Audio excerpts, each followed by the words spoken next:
and the beginnings of the Maccabean rebellion. All right, so now the Seleucid king, his determination to compel the Jews to forsake the faith and laws of their ancestors and transform the temple of Yahweh into the temple of Zeus, essentially turning Jerusalem into just another multi-faith Hellenistic city, has proven to be a disastrous political mistake. The old priest, Matthias, imposes the reality of battle on the Word of God and decrees that the covenant stipulation regarding the Sabbath does not prevent waging war or defending themselves from attack. And the Jewish rebels, under the command of the old priest, soon win several victories in northwestern Judea. Now Matthias, the old priest, dies in 165 BC. His third son, Judah, also known as Judas, takes command over the Jewish rebel forces. Now, the name Maccabees, the Maccabees to us in English, is actually an Aramaic word for hammer. And it's also a Hebrew acronym for who among the mighty is like you, God. This is found in Exodus chapter 15, verse 11. So it's a multifaceted name. Now, the poorly armed rebel army of 10,000 soon defeats a much superior force of 65,000 Seleucids under the command of the garrison commander, General Apollonius. Now, Apollonius is killed at the Battle of Beth-sur, and Judah, Maccabee, takes the general's sword and uses it as his own from then on. Now, this victory at Beth-sur enables the Maccabees to proceed to Jerusalem. They go to the sacred mount of the temple, and it's taken back by the rebels. And Judah and his army turn back additional Seleucid forces thrown against them, with severe losses for the Greek-Syrian Empire. Now, on the 25th day of the month of Kislev, which was then October 16th, this is 164 BC, the Jews celebrate the rededication of the temple sacrificial services. A new sacrificial altar is built. Pagan images, pagan statues, pagan sacred stones are destroyed, and new vessels are prepared.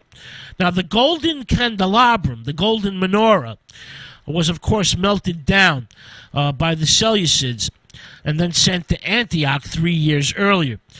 So Jewish troops melt down the hollow ends of their metal spear shafts and create a temporary candelabrum. They use fresh, pure oil that is poured into the hollows. And this makeshift menorah is left to burn as an eternal light until the new golden candelabrum can be completed. Now, this celebration continues for 8 days and is then made into an annual observance. So this Jewish rededication festival, the Hanukkah, is the first Jewish festival or holiday not sanctioned by biblical law. Redemption through rebellion. The family of priests, the Maccabees, have overthrown the Seleucid invaders and to some extent regained sovereignty. Now, the miracle of the oil. Well, there's only enough oil to keep the makeshift menorah burning for a single day. But miraculously, the oil lasts for 8 days until a new supply can be produced. Now, of course, there's various explanations for one day's oil lasting 8 days. The Maccabees may have divided the oil into 8 parts and used a little each day. They may have poured all the oil into the lamps on the first day, only to find that the barrel they poured it from is still full. There are many possible explanations, including, I want to make this clear, a genuine miracle from God. It's all a matter of faith and belief. Did a genuine miracle happen during this rededication in 164 BC? I don't know. I wasn't there.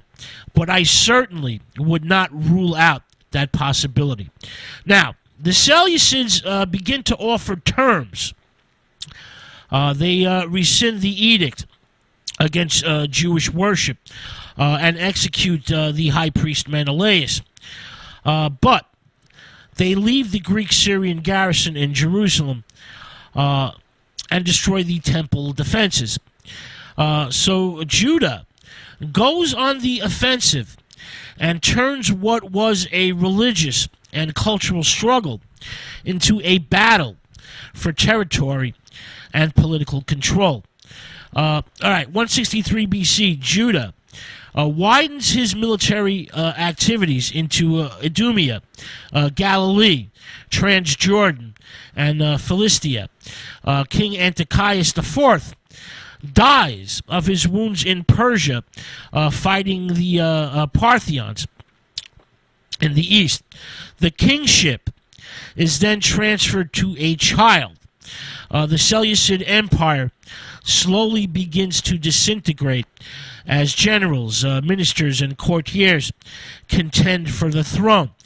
There's an inner weakness in the empire, plus the repeated threat, the repeated incursions from the Parthians in the east prevent the Seleucids from sending their entire army of 100,000 troops at one time against the Jews.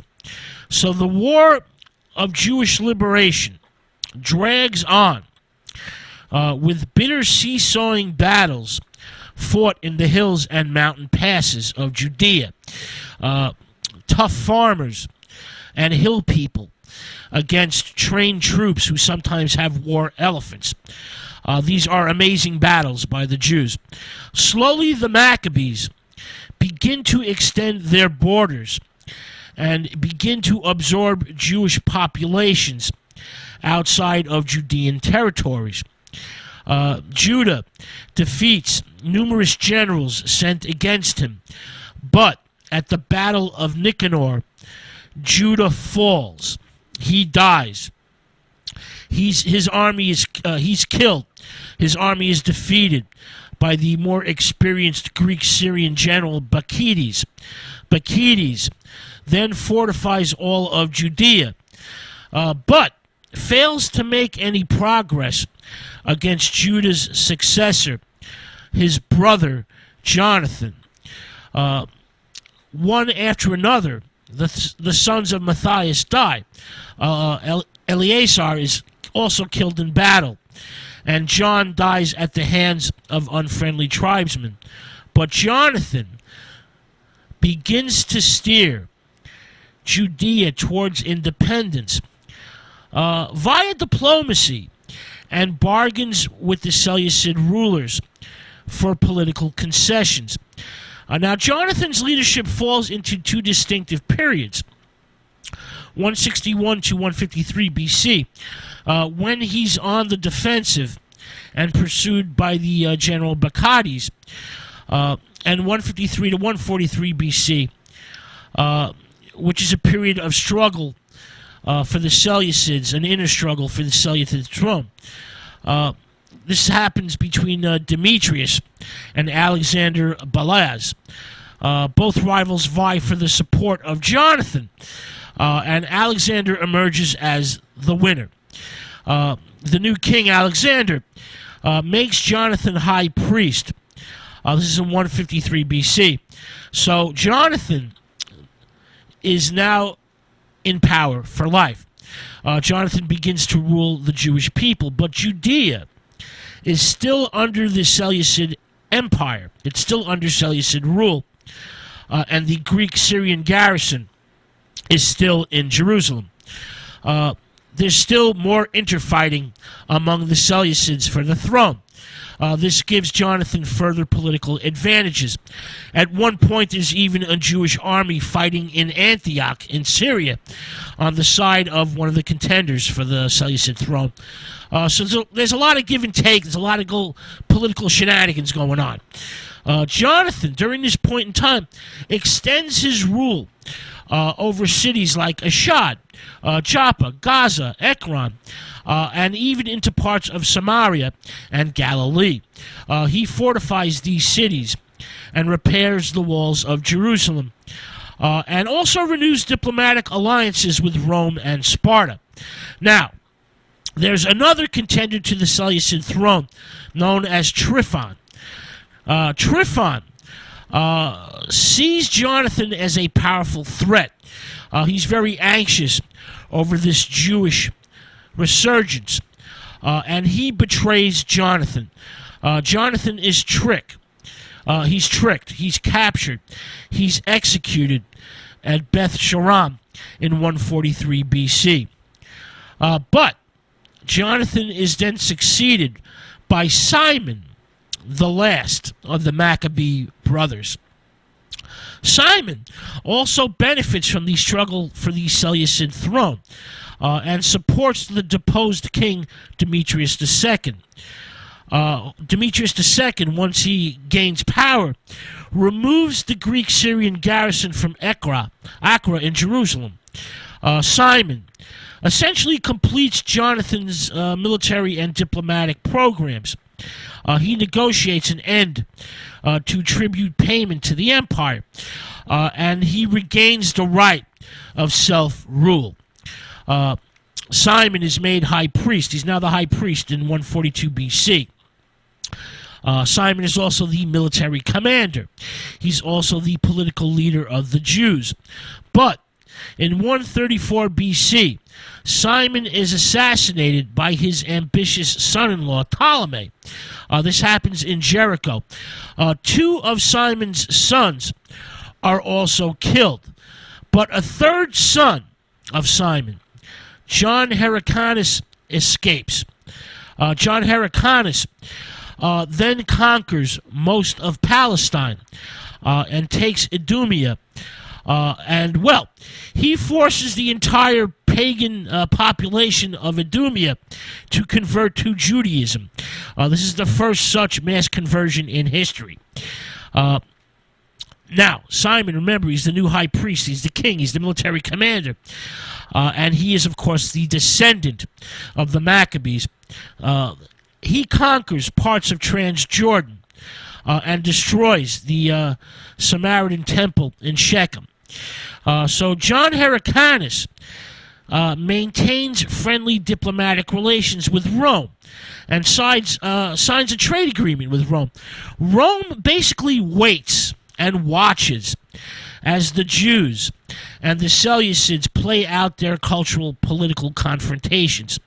The Seleucids are essentially falling apart from interfighting, and they are eventually destroyed by the invading Parthians, who come from the east and will essentially set up their own empire and become the arch enemies of Rome. John Hyrcanus, the son of Simon, dies in 104 BC. His son, Judah Astrobulus I, who